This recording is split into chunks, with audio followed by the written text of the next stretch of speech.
Hi YouTube. This is my first video while making videos on YouTube to talk about herbs and herbalism. I make content on Instagram as well, but I feel like YouTube is more my style, more long form. But I just felt like my first video should definitely be about Queen Anne's lace. I have been seeing so much more Queen Anne's lace than I think I ever have in a year, like since I've been into herbs. And there's the folk belief that when an herb is showing up in greater abundance than it usually does, that means that we should be paying attention. That might be God's way of telling us that there's something in this plant that we either need right now or that we're going to need in the future. And I've just been feeling that. I mean, not only have I been seeing it a lot more, but I've been thinking about wild carrot so much.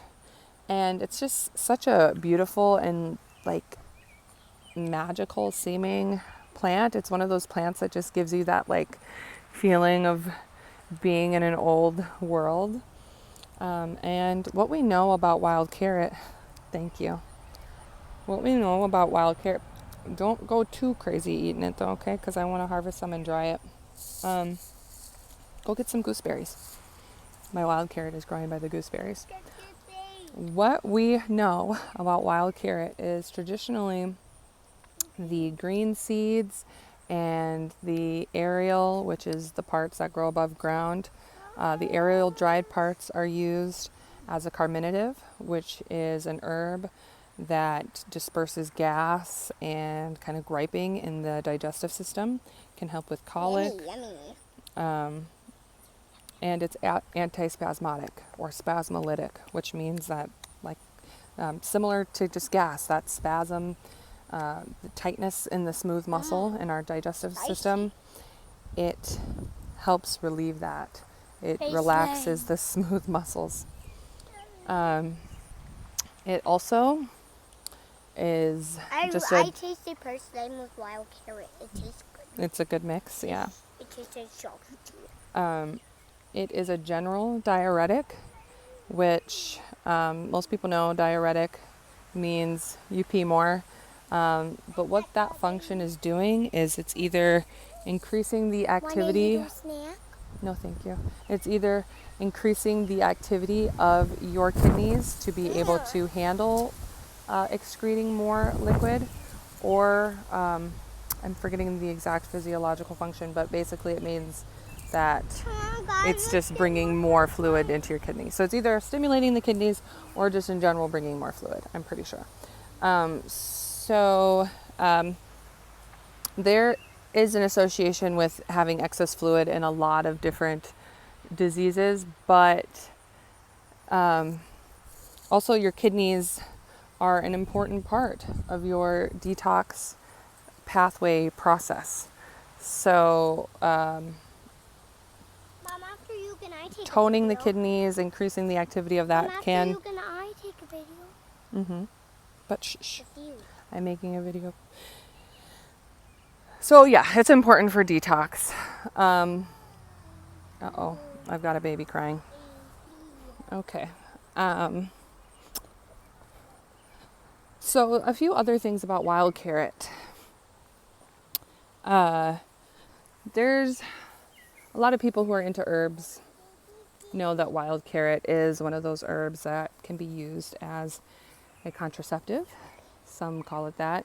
Some call it that it's straight up abortifacient, which means that it will cause a fertilized embryo to not implant in the uterine wall. Some say that it can even cause an embryo that has implanted to not be implanted anymore. A prickle plant? Yes. Try not to step, just step around it. That's what my kids call thistles, prickle plants.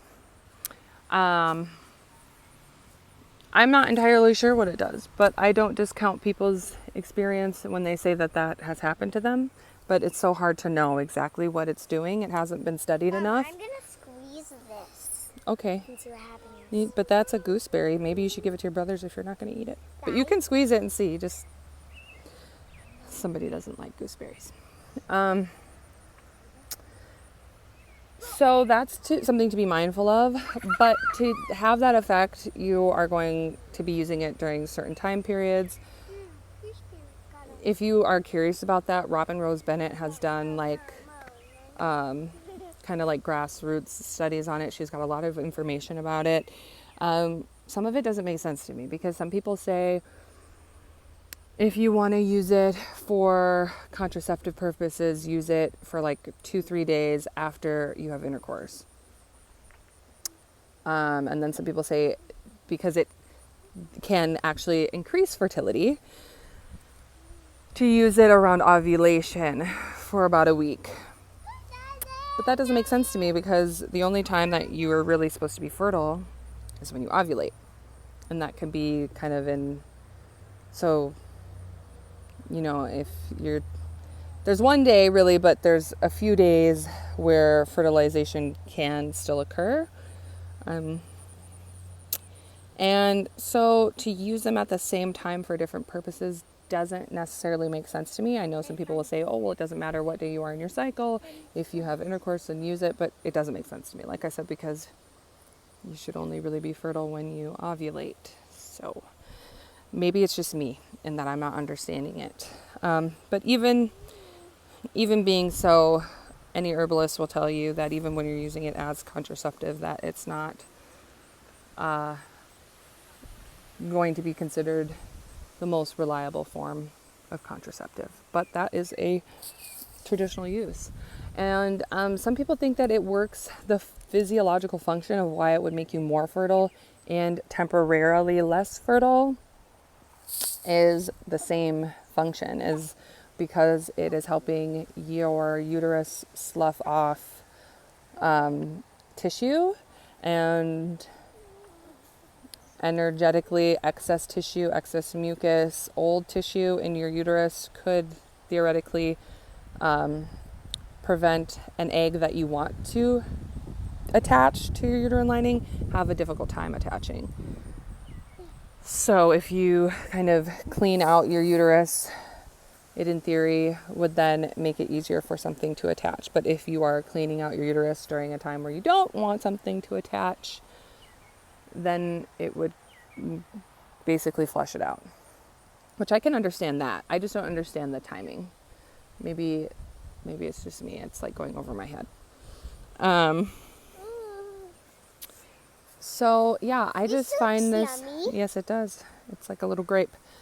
So yeah, I just find it so interesting that there's so much wild carrot. I'm especially interested in its traditional use as a anthelmintic herb or like an anti-parasitic herb, because right now, as of summer of 2026, we're dealing with a parasitic outbreak in America with cyclospora supposedly spreading through fresh produce.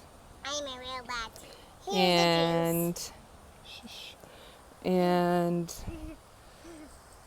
so that's an interesting use. It's not an herb that's usually in the parasitic detox formulas, but that is a use, and it makes sense because, again, the essential oils and its action on the digestive system and our detox pathways. Here is some wild carrot flower. Thank you. Yeah. Wild carrot. I certainly will be harvesting a lot more than I usually get to this year. And I'm excited to deepen my relationship with the plant. If you know very much about wild carrot and you have some experience, or if you have noticed wild carrot growing more abundantly around you, I would love to hear about it in the comments. Some dandelion. Thank you. Dandelion.